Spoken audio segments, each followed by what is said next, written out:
Global variables store information such as blockchain, transaction, and the account that call the function. I'll introduce you to some global variables that you'll be using most often. We'll create a function so that later on, after we compile the contract and then deploy it, we'll be able to see the actual values stored inside a global variable. So we'll say function, we'll name this function global bars, and it's going to be external. Now I'm going to use a keyword that you have not seen it yet, and it is called view. View is like peer, it is read-only function. Unlike peer functions, view functions can read data from state variables and global variables.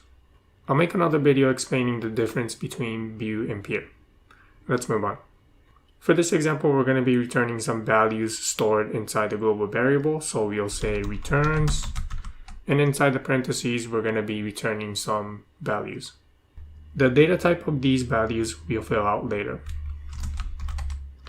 The first global variable that I'm going to introduce that you'll probably be seeing a lot is called message.sender. This is a global variable that stores the address that called this function.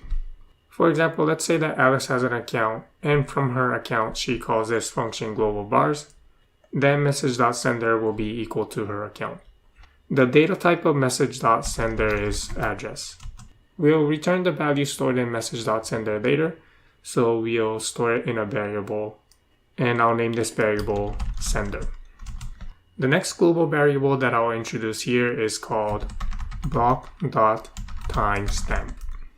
This variable stores the Unix timestamp of when this function was called.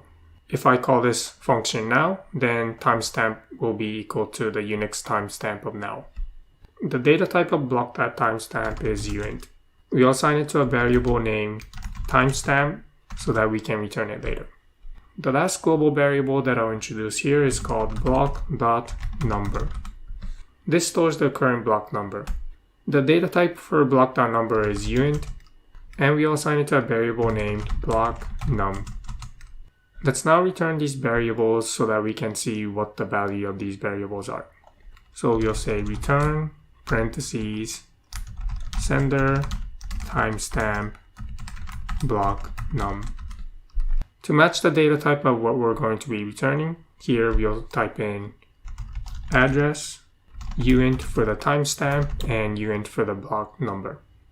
Okay, let's compile this and then deploy it. I'm going to compile this contract using the shortcut Ctrl+S. Once the contract compiles, you'll see a green check over here, so we'll deploy it. Deploy the contract, expand the contract, and then call global bars. The account that called this function, message.sender, is equal to this address over here. That's the timestamp, and that's the block number.